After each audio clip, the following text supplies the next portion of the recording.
Welcome to our channel. Dalam sebuah hadis, Nabi Muhammad SAW bersabda, pemuka wanita ahli surga ada 4. Maryam binti Imran, Fatimah binti Rasulullah SAW, Khadijah binti Khuwailid, dan Aisyah. Dari 4 perempuan ini, salah satunya ialah Siti Khadijah radhiyallahu anha, istri pertama dari Nabi Muhammad SAW. Kisah hidup Siti Khadijah membawa ia menjadi salah satu teladan bagi para umat muslim, khususnya kaum perempuan. Dan Data Fakta telah merangkum fakta-fakta menarik mengenai wanita yang dinantikan surga ini. Simaklah ulasan berikut. Tapi sebelum lanjut, kami ingatkan kembali untuk subscribe channel ini dan aktifkan lonceng notifikasi kamu untuk mendapatkan video edukatif dari Data Fakta.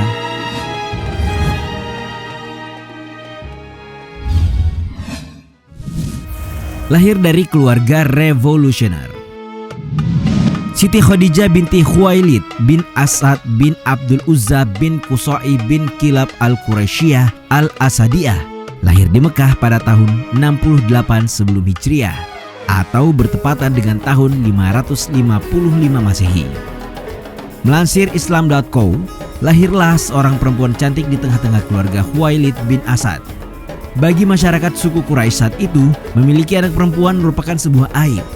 Banyak dari mereka yang mengubur hidup-hidup anak mereka, bahkan sebelum si bayi menghirup udara dunia.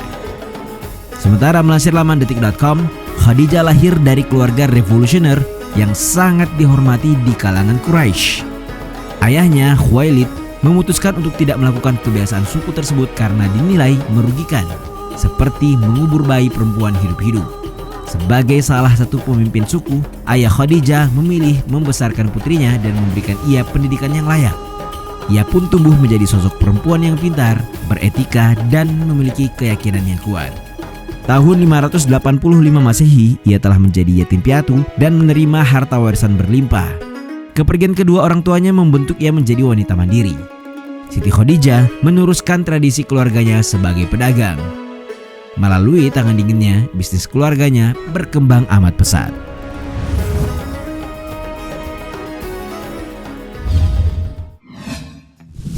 Meminta Nabi Muhammad SAW menikahinya. Beberapa pandangan menganggap perempuan tidak harus menyatakan cinta lebih dahulu kepada seorang laki-laki, apalagi sampai harus melamar. Pada umumnya laki-lakilah yang melamar perempuan. Namun berbeda dengan Siti Khadijah, dia menempuh cara sebaliknya saat menikah dengan Nabi Muhammad SAW. Pada saat itu, melalui orang ketiga yakni Nafisah binti Munya, seorang sahabat saudagar Khadijah memutuskan melamar Nabi Muhammad SAW. Meskipun pada saat itu tradisi kaum Quraisy tidak mengenal perempuan yang melamar seorang lelaki. Maka dari itu diperlukan perang orang ketiga sebagai penyambung pesan. Melansir laman republika.co.id, Rasulullah Muhammad SAW sebelum diangkat menjadi utusan Allah telah berperan sebagai seorang suami.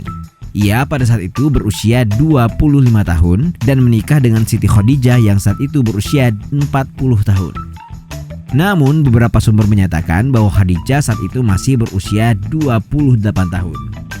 Nabi Muhammad SAW kemudian menerima tawaran Nafisah untuk menikahi Khadijah. Rencana pernikahan pun dikuatkan. Nabi Muhammad SAW lalu menyampaikan kabar gembira ini kepada para pamannya. Salah satu pamannya, Hamzah bin Abdul Muthalib, yang mendatangi rumah Khuwailid bin Asad bersama Nabi Muhammad SAW. Pernikahan pun berlangsung antara Nabi Muhammad SAW dengan Siti Khadijah dan dikaruniai 2 orang putra serta 4 orang putri. Beberapa riwayat menyebutkan bahwa Khadijah ialah seorang janda sebelum menikah dengan Nabi Muhammad SAW. Namun riwayat lain menyatakan bahwa Khadijah sama sekali belum menikah sebelum berumah tangga dengan Nabi Muhammad SAW.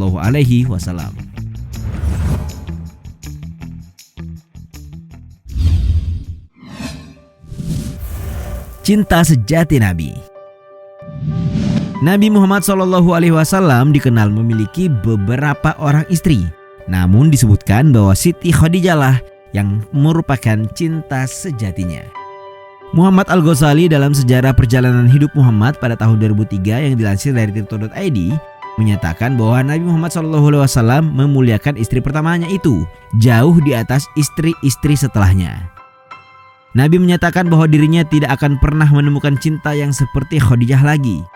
Sosok Khadijah mencintai Nabi Muhammad SAW saat ia pertama kali mengenalnya, bukan karena Nabi Muhammad SAW di masa mendatang. Menurut Tariq Ramadan dalam In the Footsteps of the Prophet, Lesson from the Life of Muhammad tahun 2007, pada usia 40 tahun ketika Nabi Muhammad SAW menerima wahyu perdana, Khadijah hadir sebagai sosok tumpuannya. Ia menjadi orang pertama yang mendampingi dan menenangkannya. Bertahun-tahun sebelum itu, ketika Nabi Muhammad SAW mengalami kondisi cemas tentang siapa dirinya dan apa yang sedang menimpanya, Khadijah segera menyelimutinya dengan penuh cinta.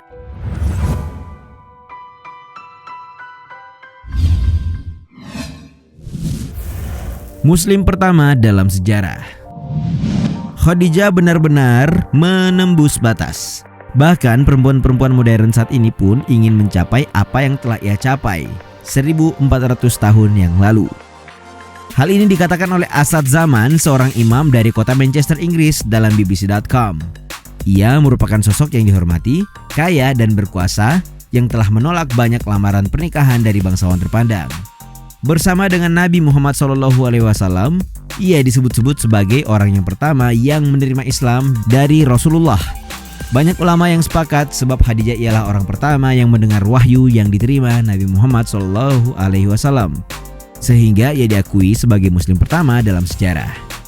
Sejarawan Bethany Hawkes berkata saat Nabi Muhammad SAW menantang para tetua suku dan memutuskan untuk berkhutbah di depan umum, hanya ada satu Tuhan, Allah. Menyembah Tuhan yang lain ialah musyrik. Sementara menurut Foiza Bora yang juga sebagai sejarawan, saat Nabi Muhammad SAW mulai menyebarkan agama Islam, ia dimarginalkan para penduduk Mekah, penentang monoteisme. Istrinya Khadijah memberi dukungan dan perlindungan yang sangat ia butuhkan saat itu, tambah Foiza Bora.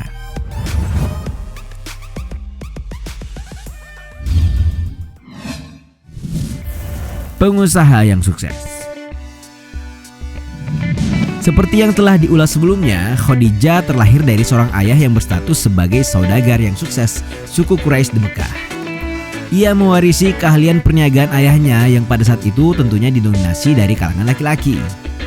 Mengutip laporan Ogizan.com, sepeninggal ayahnya, Khadijah mengambil alih seluruh bisnis dan perniagaan sang ayah yang membentang dari Mekah hingga ke Syria dan Yaman.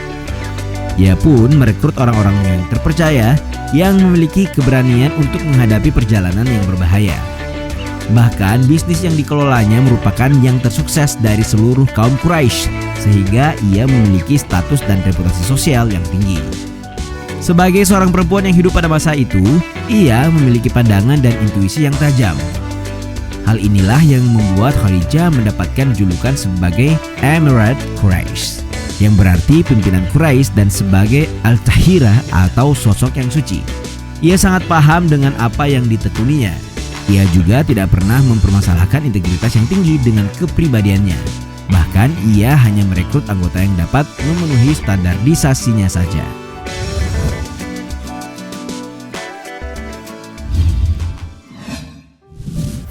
Tahun kesedihan Rasulullah SAW.